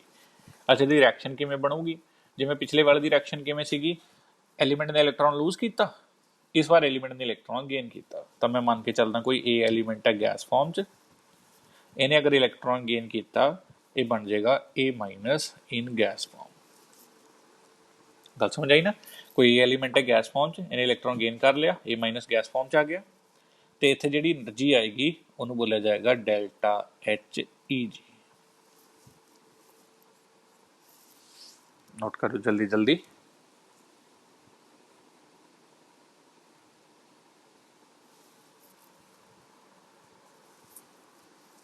ਠੀਕ ਹੈ। ਅੱਛਾ, ਨਾਲ ਹੀ ਕੁਝ ਪੁਆਇੰਟਸ ਵੀ ਲਿਖ ਲਓ, ਜਿਸ ਤਰ੍ਹਾਂ ਮੈਂ ਲਿਖ ਰਿਹਾ ਐਵੇਂ ਪੁਆਇੰਟਸ ਦੀ ਫਾਰਮ 'ਚ ਲਿਖਾਂਗੇ ਤਾਂ ਰਿਵਾਈਜ਼ ਕਰਨਾ ਸੌਖਾ ਰਹਿੰਦਾ ਰਾਦਰ ਦੈਨ ਇਹਨੂੰ ਪੈਰਾਗ੍ਰਾਫ ਦੀ ਫਾਰਮ 'ਚ ਲਿਖੀਏ, ਠੀਕ ਹੈ। ਤਾਂ ਕੀ ਹੈ ਇਲੈਕਟ੍ਰੋਨ ਗੇਨ ਪ੍ਰੋਸੈਸ, ਪੁਆਇੰਟਸ ਕੀ ਨੇ, electron gain process can be endothermic or exothermic। ਜਿਹੜਾ ਇਲੈਕਟ੍ਰੋਨ ਗੇਨ ਕਰਨ ਵਾਲਾ ਪ੍ਰੋਸੈਸ ਹੈ ਇਹ ਐਂਡੋਥਰਮਿਕ ਵੀ ਹੋ ਸਕਦਾ ਹੈ, ਐਂਡੋਥਰਮਿਕ ਵੀ ਹੋ ਸਕਦਾ ਹੈ। ਠੀਕ ਹੈ, ਸਾਈਨ ਕੀ ਹੈ? ਅੱਛਾ, ਜਿਹੜੀ ਇਲੈਕਟ੍ਰੋਨ ਗੇਨ ਐਂਥੈਲਪੀ ਹੈ is taken positive for endothermic। अच्छा, एंडोथर्मिक एक्सोथर्मिक दोनों मतलब पता ही होएगा। एनर्जी एब्जॉर्ब, भी सारे पॉइंट लिख लो। इलेक्ट्रोगेन एंथैल्पी ਨੂੰ अगर एनर्जी वो अब्जॉर्ब हो रही है तो ਉਹਦਾ साइन पॉजिटिव लेके चलना है, अगर वो रिलीज हो रही है तो ਉਹਦਾ साइन नेगेटिव लेके चलना है। Delta H E G is taken negative for exothermic. Exothermic का मतलब क्या सीगा, याद है ना? Energy release.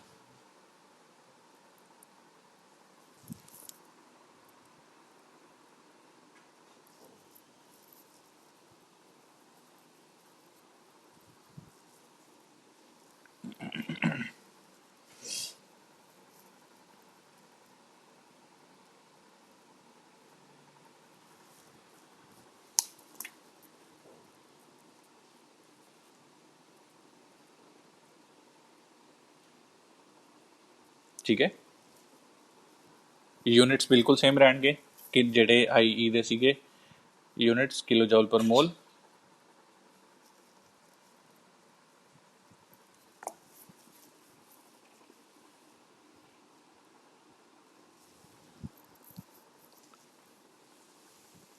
किलो जूल पर मोल।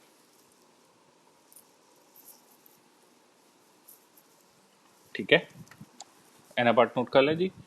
चलो लिखते हैं बड़ा जा factors affecting delta H E जी।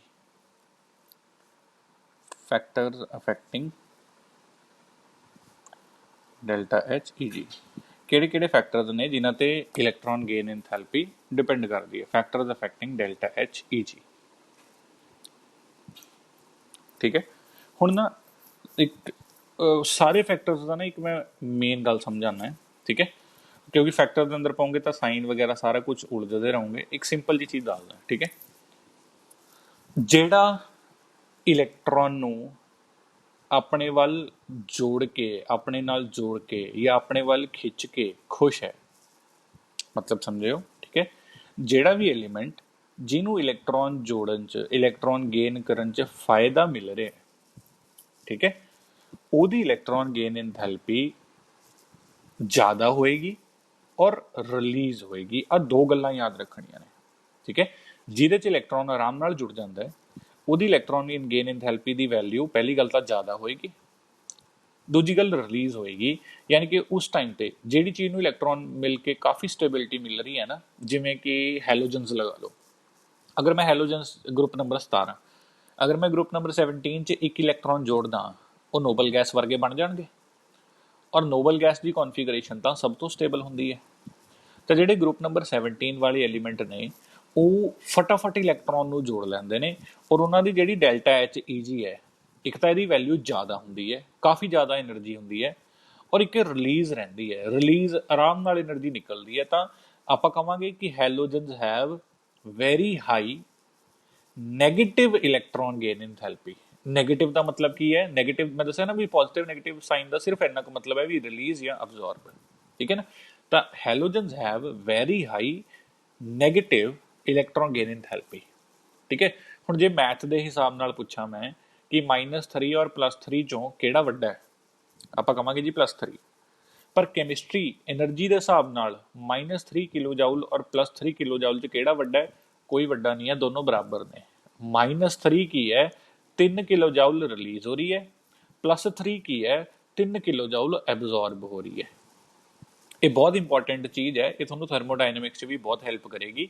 ਮਾਈਨਸ ਦਾ ਐਨਰਜੀ, ਅਗਰ ਐਨਰਜੀ ਦੀ ਗੱਲ ਕਰ ਰਿਹਾ, ਹੋਰ ਕਿਸੇ ਚੀਜ਼ ਦੀ ਗੱਲ ਨਹੀਂ ਕਰ ਰਿਹਾ ਮੈਂ। ਠੀਕ ਹੈ, -+ ਦਾ ਜਿਹੜਾ ਸਾਈਨ ਹੈ ਐਨਰਜੀ 'ਚ, ਕੈਮਿਸਟਰੀ ਦੇ ਹਿਸਾਬ ਨਾਲ ਉਹ ਸਿਰਫ ਇੰਨਾ ਕੁ ਦੱਸਦਾ ਵੀ ਐਨਰਜੀ ਰਿਲੀਜ਼ ਹੋ ਰਹੀ ਹੈ ਜਾਂ ਅਬਜ਼ੌਰਬ ਹੋ ਰਹੀ ਹੈ। ਇਹ ਗੱਲ ਸਮਝ ਆਈ ਕਿ ਨਹੀਂ ਆਈ? ਠੀਕ ਹੈ, ਹੁਣ ਜਿਵੇਂ ਫੈਕਟਰਸ ਅਫੈਕਟਿੰਗ, ਜਿਨ੍ਹਾਂ 'ਚ ਇਲੈਕਟ੍ਰੋਨ ਨਾ ਆਰਾਮ ਨਾਲ ਐਡ ਹੋ ਜਾਏਗਾ, ਉਹਨਾਂ ਦੀ ਐਨਰਜੀ ਰਿਲੀਜ਼ ਦੀ ਵੈਲਿਊ ਹਾਈ ਹੋਏਗੀ ਔਰ ਰਿਲੀਜ਼ ਹੋਏਗੀ, ਯਾਨੀ ਕਿ ਉਹਨਾਂ ਦਾ ਡੈਲਟਾ ਐਚ ਈ ਜੀ ਦਾ ਸਾਈਨ ਨੈਗੇਟਿਵ ਹੋਏਗਾ। ਆਹ ਬਹੁਤ ਇੰਪੋਰਟੈਂਟ ਗੱਲ ਯਾਦ ਰੱਖਣੀ ਹੈ। ਠੀਕ ਹੈ, ਹੁਣ ਆਪਾਂ ਫੈਕਟਰਸ ਪੜ੍ਹਦੇ ਹਾਂ। ਠੀਕ ਹੈ, ਚਲੋ ਪਹਿਲਾ ਫੈਕਟਰ ਹੈ factors affecting delta H E G, bracket क्यों पाई है, ब्रैकेट नहीं आएगी इतने। Factors affecting delta H E G, पहला फैक्टर की है, पहला फैक्टर है nuclear charge. Nuclear charge, nuclear charge की ਹੁੰਦਾ ਸੀ, ਯਾਦ ਹੈ ਨਾ ਵੀ ਨਿਊਕਲੀਅਸ ਹੈ ਜਿਹੜਾ ਉਹ ਇਲੈਕਟ੍ਰੋਨ ਨੂੰ ਕਿੰਨੀ ਤਾਕਤ ਨਾਲ ਖਿੱਚ ਰਿਹਾ, ਠੀਕ ਹੈ। ਉਹ ਜਿੰਨੀ ਜ਼ਿਆਦਾ ਤਾਕਤ ਨਾਲ ਖਿੱਚੇਗਾ ਇਹ ਉਨੀ ਜ਼ਿਆਦਾ ਆਰਾਮ ਨਾਲ ਇਲੈਕਟ੍ਰੋਨ ਆ ਕੇ ਜੁੜ ਜਾਏਗਾ। ਸਿੰਪਲ ਜੀ ਗੱਲ ਹੈ, ਇਲੈਕਟ੍ਰੋਨ ਅੰਦਰ ਕਿਉਂ ਆ ਰਿਹਾ, ਕਿਉਂਕਿ ਨਿਊਕਲੀਅਸ ਖਿੱਚ ਰਿਹਾ। ਨਿਊਕਲੀਅਸ ਜਿੰਨੀ ਜ਼ਿਆਦਾ ਪਾਵਰ ਨਾਲ ਖਿੱਚੇਗਾ ਉਨੀ ਜਲਦੀ ਆ ਕੇ ਇਲੈਕਟ੍ਰੋਨ ਜੁੜ ਜਾਏਗਾ, ਹੈ ਨਾ। ਤਾਂ ਜਿੰਨਾ ਜ਼ਿਆਦਾ ਨਿਊਕਲੀਅਰ ਚਾਰਜ ਵਧੀ ਜਾਏਗਾ ਉਨੀ ਆਰਾਮ ਨਾਲ ਇਲੈਕਟ੍ਰੋਨ ਜੁੜੀ ਜਾਏਗਾ।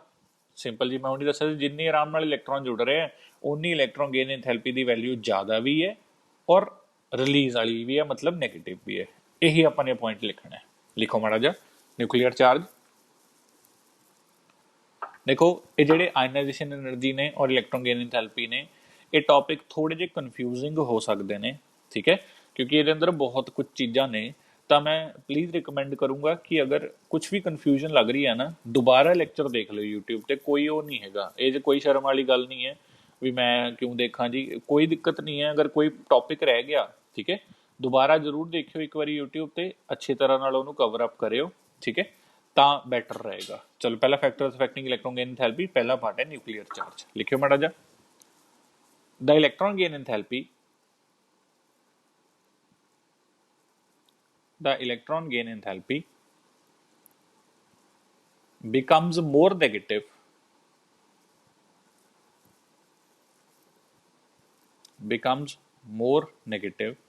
याद आना, नेगेटिव का मतलब सिर्फ रिलीज है, ठीक है, कि वो ज़्यादा रिलीज होती है। कहने का मतलब यही है, बिकम्स मोर नेगेटिव का कई बच्चे मतलब सोच लेंगे ने भी घट रही है, नहीं, ज़्यादा हो रही है, रिलीज ज़्यादा हो रही है। Becomes more negative as the nuclear charge increases,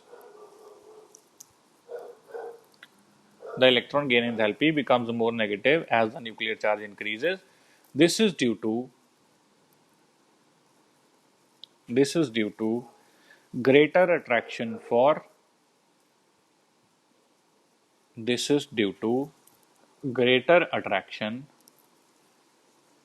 electron. This is due to greater attraction for electron if nucleus charge is high. If nuclear charge is high.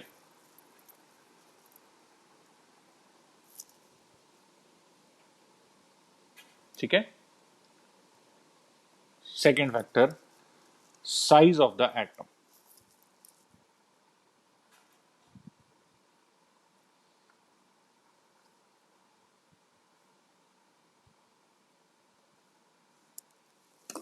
Size of the atom. ਹੁਣ simple ਜੀ ਗੱਲ ਸੋਚੋ, ਜਿਹੜੇ atom ਦਾ size ਬੜਾ ਹੋਏਗਾ, ਹੈ ਨਾ, ਮਤਲਬ ਇਲੈਕਟ੍ਰੋਨ ਨੂੰ ਤੋਂ ਬਹੁਤ ਦੂਰ ਹੈ, ਜਿਹੜਾ ਨਵਾਂ ਇਲੈਕਟ੍ਰੋਨ ਐਡ ਹੋਣਾ ਹੈ, ਨਵਾਂ ਇਲੈਕਟ੍ਰੋਨ ਆਖਰੀ ਸ਼ੈਲ 'ਚ ਐਡ ਹੁੰਦਾ ਹੈ। ਅਗਰ ਕਿਸੇ ਦਾ ਸਾਈਜ਼ ਬਹੁਤ ਬੜਾ ਹੈ ਤਾਂ ਨਵਾਂ ਇਲੈਕਟ੍ਰੋਨ ਆਖਰੀ ਸ਼ੈਲ ਉਹਦਾ ਬਹੁਤ ਜ਼ਿਆਦਾ ਦੂਰ ਹੈ, ਤਾਂ ਜਿੰਨਾ ਦੂਰ ਹੋਏਗਾ ਉਨਾ ਫੋਰਸ ਆਫ ਅਟਰੈਕਸ਼ਨ ਘਟੇਗਾ। ਸਿੰਪਲ ਜੀ ਗੱਲ ਹੈ, ਠੀਕ ਹੈ। ਫੋਰਸ ਆਫ ਅਟਰੈਕਸ਼ਨ ਘਟੇਗਾ ਤਾਂ ਮਤਲਬ ਕਿ ਐਲੀਮੈਂਟ ਜਾਂ ਨਿਊਕਲੀਅਸ ਬਾਹਰ ਵਾਲੇ ਇਲੈਕਟ੍ਰੋਨ ਨੂੰ ਸਹੀ ਤਰ੍ਹਾਂ ਨਾਲ ਅਟਰੈਕਟ ਨਹੀਂ ਕਰ ਪਾਊਗਾ।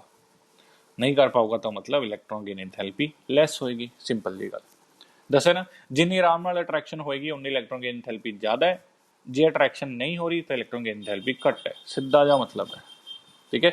और ज़्यादा का मतलब रिलीज़ वाले पासे च है, घट मतलब वो लैस रिलीज़ हो रही है, ठीक है, या कई बार रिलीज़ भी नहीं होंगी, ये भी होंगे। तो लिखो माड़ा जिहा इहदे बारे, as the distance between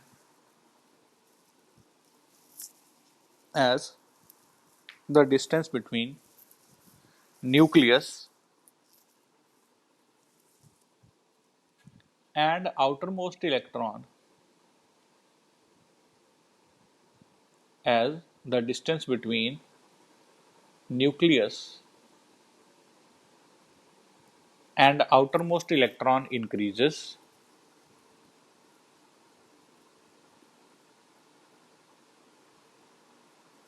comma, the force of attraction decreases, the force of attraction decreases therefore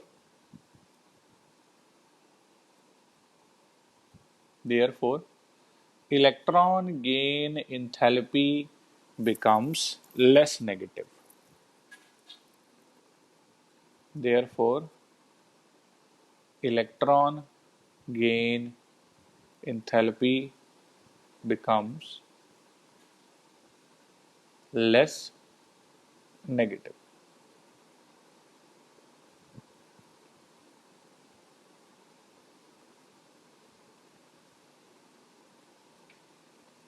Electron gain enthalpy becomes less negative. अच्छा थर्ड लिखो. Third factor electronic configuration.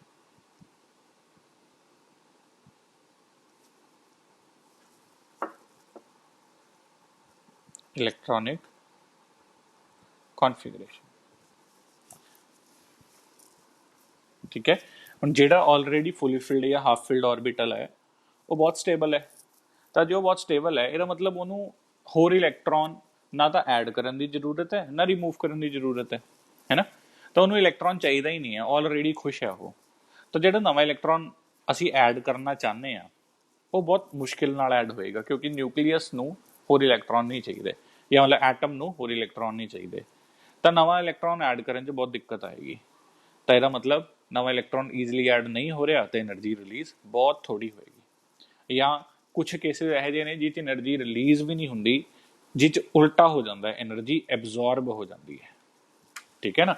ਤਾਂ એનર્ਜੀ ਐਬਜ਼ੌਰਬ ਵਾਲੇ ਜਿਵੇਂ ਕਿਹਾ ਸੀ ਮੈਕਸਿਮਮ ਕੇਸ 'ਚ energy release ਹੁੰਦੀ ਹੈ, ਪਰ એનર્ਜੀ ਐਬਜ਼ੌਰਬ ਵਾਲੇ ਉਹ ਕੇਸਿਸ ਨੇ ਜਿਨ੍ਹਾਂ ਦੀ ਕੌਨਫੀਗਰੇਸ਼ਨ ਆਲਰੇਡੀ ਬਹੁਤ ਸਟੇਬਲ ਹੈ, ਜਿਨ੍ਹਾਂ ਨੂੰ ਕਿਸੇ ਨਵੀਂ ਚੀਜ਼ ਦੀ ਲੋੜ ਨਹੀਂ ਹੈ, ਨਵੇਂ ਇਲੈਕਟ੍ਰੋਨ ਦੀ ਲੋੜ ਨਹੀਂ ਹੈ. ਠੀਕ ਹੈ. ਲਿਖੋ ਮਾੜਾ ਜਿਹਾ ਇਹਦੇ ਅੰਦਰ ਫਟਾਫਟ.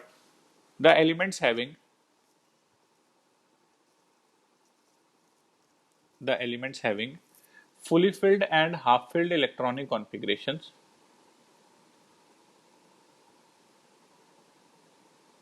the elements having fully filled and half filled electronic configurations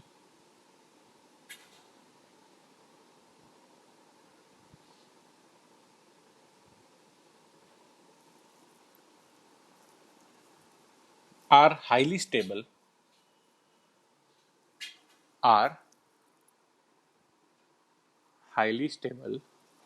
and show very small tendency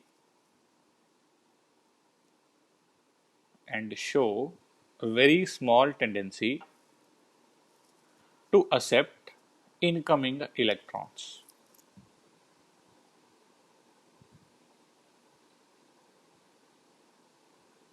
And show very small tendency to accept incoming electrons. Due to this,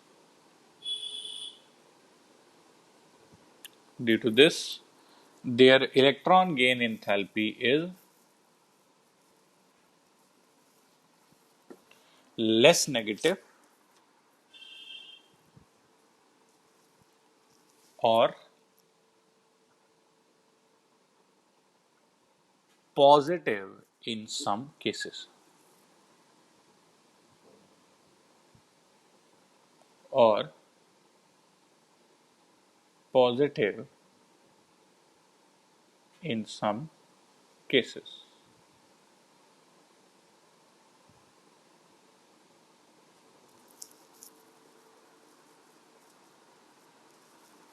ठीक है. फॉर एग्जाम्पल अच्छा हम सोचो किहड़े एलीमेंट की कॉन्फिगरेशन तुहाडे accordingly बहुत stable है. दिमाग लगाओ किहड़े एलीमेंट की कॉन्फिगरेशन स्टेबल है. जिवें नोबल गैसेस दी सब तो स्टेबल तो नोबल गैसेस दी है. तो नोबल गैसेस की इलैक्ट्रॉन गेन एंथैल्पी पॉजिटिव है. ठीक है ना. ये नोबल गैसेस तो बिना होर सोचो जिवें कि group number 15 half filled P orbital. Group number 15 की हाफ फिल्ड पी ऑर्बिटल है, उन्हां दी भी electron gain enthalpy close to 0 होंदी है, मतलब थोड़ी जी पॉजिटिव भी होंदी है जिवें नाइट्रोजन की पॉजिटिव है. एना बट समझ आ रहे. ठीक है. तो ये गल ये तीनों फैक्टर्स बहुत इंपॉर्टेंट याद रखने ने.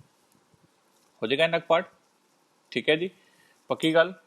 चलो ये थोड़े ਜਿਹੇ ਆਪਾਂ ਕੁਐਸਚਨਸ ਕਰਦੇ ਆਂ ਠੀਕ ਹੈ ਅੱਛਾ ਕੁਐਸਚਨਸ ਕਰਨ ਦੇ ਨਾਲ ਕੁਝ ਪੁਆਇੰਟ ਵੀ ਲਿਖ ਲੈਣੇ ਅਗਰ ਮੈਂ ਮੰਨ ਲਓ ਟੌਪ ਟੂ ਬਾਟਮ ਦੇਖ ਰਹੇ ਹਾਂ top to bottom in a group ਕੀ ਰਹੇਗਾ ਟੌਪ ਟੂ ਬਾਟਮ ਸਾਈਜ਼ ਤੇ ਕੀ ਫਰਕ ਪੈ ਰਿਹਾ ਸਾਈਜ਼ ਵੱਧਦਾ ਜਾ ਰਿਹਾ ਸਾਈਜ਼ ਵੱਧਦਾ ਜਾ ਰਿਹਾ ਇਹਦਾ ਮਤਲਬ ਕਿਆ ਨੀਚੇ ਵਾਲੇ ਐਲੀਮੈਂਟਸ ਨੂੰ ਹੋਰ ਇਲੈਕਟ੍ਰੋਨ ਨੂੰ ਖਿੱਚਣਗੇ ਨਹੀਂ ਜੇ ਸਾਈਜ਼ ਵਧੇਗਾ ਤਾਂ ਆਖਰੀ ਸ਼ੈਲ ਨਿਊਕਲੀਅਸ ਤੋਂ ਬਹੁਤ ਦੂਰ ਹੋ ਗਿਆ ਤਾਂ ਫੋਰਸ ਆਫ ਅਟਰੈਕਸ਼ਨ ਘਟ ਗਈ ਸਹੀ ਹੈ ਨਾ ਤਾਂ ਸਾਈਜ਼ ਵਧਣ ਦੇ ਨਾਲ ਫੋਰਸ ਆਫ ਅਟਰੈਕਸ਼ਨ ਘਟ ਗਈ ਤਾਂ ਇਲੈਕਟ੍ਰॉन गेन एंथैल्पी डिक्रीज होएगी या ब्रैकेट से लिख लियो बिकम्स लेस नेगेटिव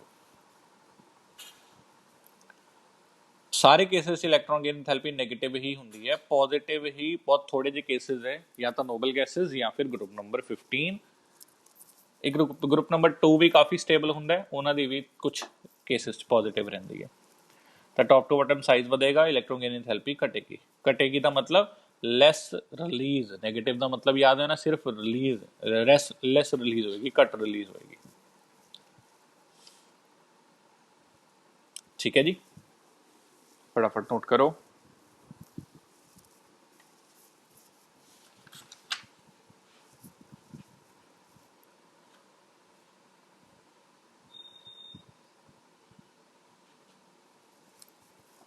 ਭਾਈ ਇੱਕ ਦੋ ਕੁਐਸਚਨਸ ਕਰਦੇ ਹਾਂ ਕੁਐਸਚਨ ਲਿਖਿਓ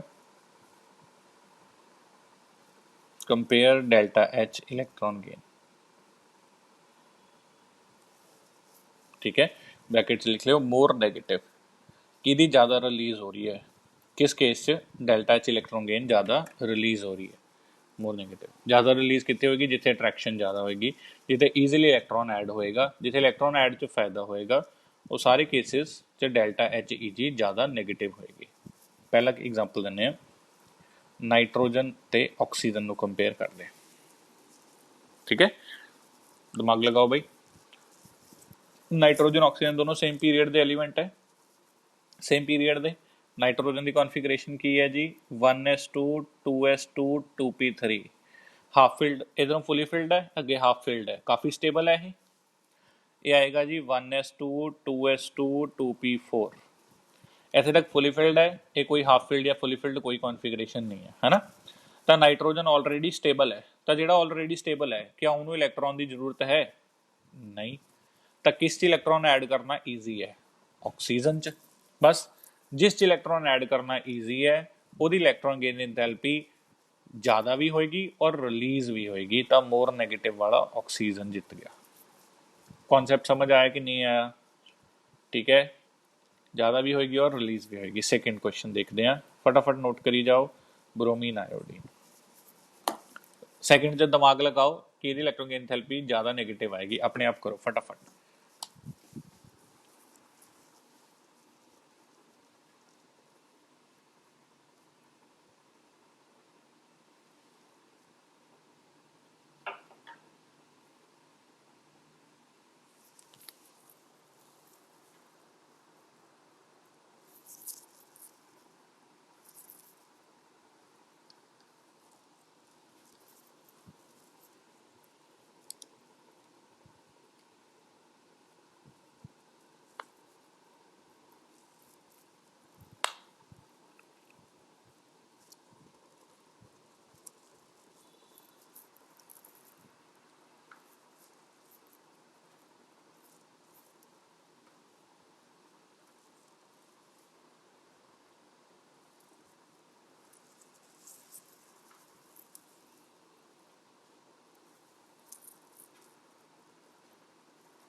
हाँ जी रतिंदर किहदी ज़्यादा नेगेटिव आएगी बी आर और आई दे विचों हरमन जी किहदी ज़्यादा नेगेटिव आएगी बी आर और आई दे विचों बी आर शाबाश रतिंदर बहुत वधिया ठीक है दोनों हैलोजन्स हैं दोनों की कॉन्फिगरेशन बिल्कुल सेम है ना ब्रोमीन छोटा है तो छोटा वाला इलैक्ट्रॉन नूं वधिया अट्रैक्ट करेगा वधिया अट्रैक्ट करेगा बस वधिया अट्रैक्शन है मतलब मोर नेगेटिव सीधा जा फंडा वधिया अट्रैक्शन है मतलब मोर नेगेटिव ठीक है जी। ਇਹਦੇ ਨਾਲ ਹੀ 3-4 ਕੁਐਸਚਨ ਮੈਂ ਹੋਰ ਲਿਖਦਾ ਹੈ।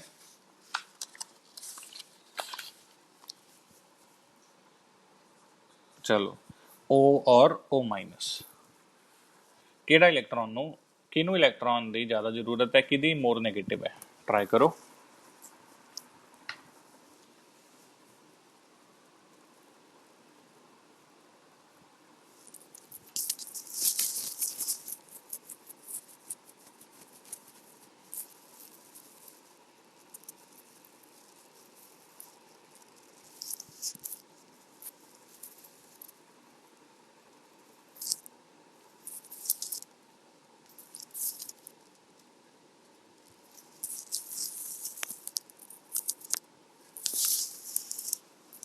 ਹਾਂਜੀ O and O minus,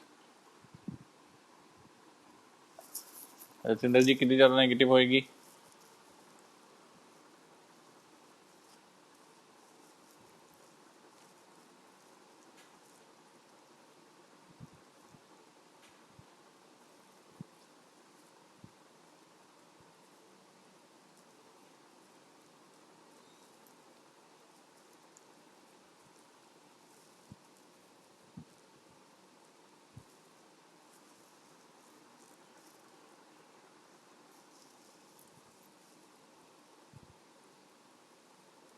O minus. I guess ਤੁਸੀਂ ਇਹਦੀ ਕੌਨਫੀਗਰੇਸ਼ਨ ਦੇ ਅਕੋਰਡਿੰਗਲੀ ਅੰਦਾਜ਼ਾ ਲਗਾਇਆ ਹੋਣਾ, ਠੀਕ ਹੈ। ਵੈਸੇ ਇੱਕ ਸਿੰਪਲ ਜੀ ਗੱਲ ਸੋਚੋ, O ਮਾਈਨਸ ਐਕਚੁਅਲੀ ਗਲਤ ਆਨਸਰ ਹੈ। ਉਹਦੀ ਇਲੈਕਟ੍ਰੋਨ ਗੇਨ ਐਂਥੈਲਪੀ ਜ਼ਿਆਦਾ ਹੋਏਗੀ। ਉਹਦਾ ਮੈਂ ਮਤਲਬ ਸਮਝਾਉਣਾ। ਜਿਸ ਤੇ ਮਾਈਨਸ ਚਾਰਜ ਹੈ, ਕਿਆ ਮਾਈਨਸ ਜਿਹੜਾ ਆਲਰੇਡੀ ਮਾਈਨਸ ਹੈ ਉਹ ਇਲੈਕਟ੍ਰੋਨ ਨੂੰ ਆਪਣੇ ਵੱਲ ਅਟਰੈਕਟ ਕਰੇਗਾ ਜਾਂ ਇਲੈਕਟ੍ਰੋਨ ਨੂੰ ਰਿਪੈਲ ਕਰੇਗਾ? ਸੋਚ ਕੇ ਦੇਖੋ। ਮਾਈਨਸ ਨੂੰ, ਸੇਮ ਚਾਰਜ ਨੂੰ ਰਿਪੈਲ ਕਰਦਾ ਨਾ ਹਮੇਸ਼ਾ। ਹੁਣ ਜਿਹਦੇ ਤੇ ਪਹਿਲਾਂ ਹੀ ਮਾਈਨਸ ਚਾਰਜ ਹੈ ਉਹ ਇਲੈਕਟ੍ਰੋਨ ਨੂੰ ਕਦੇ ਵੀ ਐਡ ਨਹੀਂ ਕਰਨਾ ਚਾਹੇਗਾ, ਕਿਉਂਕਿ ਉਸ 'ਚ ਤੇ ਇਲੈਕਟ੍ਰੋਨ 'ਚ ਰਿਪਲਸ਼ਨ ਹੈ, ਠੀਕ ਹੈ ਨਾ। ਤਾਂ ਕਦੇ ਵੀ ਕੋਈ ਮਾਈਨਸ ਵਾਲਾ ਆਇਨ ਜਿਹੜਾ ਹੁੰਦਾ ਹੈ ਉਹਦੇ ਅੰਦਰ ਇਲੈਕਟ੍ਰੋਨ ਐਡ ਕਰਨਾ ਈਜ਼ੀ ਨਹੀਂ ਹੁੰਦਾ, ਤਾਂ ਉਹਦੀ ਇਲੈਕਟ੍ਰੋਨ ਗੇਨ ਐਂਥੈਲਪੀ ਹਮੇਸ਼ਾ ਹੀ ਲੋ ਹੁੰਦੀ ਹੈ, ਠੀਕ ਹੈ ਨਾ। ਤਾਂ ਅਗਰ ਐਵੇਂ ਆ ਜਾਏ ਨਾ, ਫਿਰ ਕੌਨਫੀਗਰੇਸ਼ਨ ਵਗੈਰਾ ਉੱਥੇ ਕੋਈ ਰੋਲ ਨਹੀਂ ਪਲੇ ਕਰਦੀ। ਅਗਰ ਕਿਸੇ ਦੇ ਪਹਿਲਾਂ ਹੀ ਮਾਈਨਸ ਹੈ ਉਸ 'ਚ ਇਲੈਕਟ੍ਰੋਨ ਐਡ ਕਰਨਾ ਡਿਫਿਕਲਟ ਹੈ, ਸਿੰਪਲ ਜਿਹਾ, ਇਸ 'ਚ ਕੋਈ ਕਦੇ ਕੌਨਫੀਗਰੇਸ਼ਨ ਦੇਖਣ ਦੀ ਜ਼ਰੂਰਤ ਨਹੀਂ ਹੁੰਦੀ। ਤਾਂ ਅਗਰ ਕਿਤੇ ਦੇ ਮਾਈਨਸ ਹੈ ਨਾ, ਤਾਂ ਸਾਨੂੰ ਪਤਾ ਹੈ ਵੀ ਹਾਂਜੀ ਆਕਸੀਜਨ 'ਚ ਇਲੈਕਟ੍ਰੋਨ ਐਡ ਕਰਨਾ ਕੰਪੈਰੀਟਿਵਲੀ ਸੌਖਾ ਹੈ, ਕਿਉਂਕਿ ਇਹ ਨਿਊਟਰਲ ਤਾਂ ਹੈ। ਤਾਂ ਅਸੀਂ ਆਕਸੀਜਨ ਦੀ ਇਲੈਕਟ੍ਰੋਨ ਗੇਨ ਐਂਥੈਲਪੀ ਨੂੰ ਜ਼ਿਆਦਾ ਕੰਸੀਡਰ ਕਰਾਂਗੇ। ਇਹਨਾਂ ਪਾਰਟ ਸਮਝ ਆ ਰਿਹਾ ਰਜਿੰਦਰ? ਠੀਕ ਹੈ। ਤੁਸੀਂ ਬਿਲਕੁਲ O ਮਾਈਨਸ ਤੁਸੀਂ ਦੇਖਿਆ ਹੋਣਾ, ਇਹਨੂੰ ਇੱਕ ਇਲੈਕਟ੍ਰੋਨ ਦੀ ਜ਼ਰੂਰਤ ਹੈ ਨੋਬਲ ਗੈਸ ਬਣਨ ਵਾਸਤੇ, ਠੀਕ ਹੈ। ਤਾਂ ਤੁਸੀਂ ਉਹਦੇ ਅਕੋਰਡਿੰਗਲੀ ਸੋਚਿਆ ਹੋਣਾ, ਬਟ ਇੱਦਾਂ ਦਾ ਕੁਛ ਨਹੀਂ ਹੈ। ਜੇ ਕਿਸੇ ਦੇ ਮਾਈਨਸ ਹੈ ਉਹ ਇਲੈਕਟ੍ਰੋਨ ਨੂੰ ਐਡ ਕਰਨਾ ਬਿਲਕੁਲ ਵੀ ਅੱਛਾ ਨਹੀਂ ਸਮਝਦੇ। ਉਹ ਮਾਈਨਸ ਹੈ ਤਾਂ ਇਲੈਕਟ੍ਰੋਨ ਨੂੰ ਰਿਪੈਲ ਕਰਨਗੇ, ਤਾਂ ਆਪਣੇ ਕੋਲ ਇੱਥੇ O ਦੀ ਇਲੈਕਟ੍ਰੋਨ ਗੇਨ ਐਂਥੈਲਪੀ ਜ਼ਿਆਦਾ ਆਏਗੀ, ਠੀਕ ਹੈ ਜੀ। ਇਹਨਾਂ ਪਾਰਟ ਠੀਕ ਹੈ। ਇੱਕ ਵਾਰ ਇਹਨਾਂ ਪਾਰਟ ਪਹਿਲਾਂ ਰਿਵਾਈਜ਼ ਕਰਦੇ ਹਾਂ। ਅੱਜ ਅਸਾਈਨਮੈਂਟ ਦੇਵਾਂਗੇ, ਅਸਾਈਨਮੈਂਟ ਦੇ ਕੁਐਸਚਨ ਟਰਾਈ ਕਰੋ। ਇਸ ਤੋਂ ਬਾਅਦ ਆਪਾਂ ਕੱਲ ਕਲਾਸ ਕਰਦੇ ਹਾਂ 12:30, ਠੀਕ ਹੈ। Thank you so much.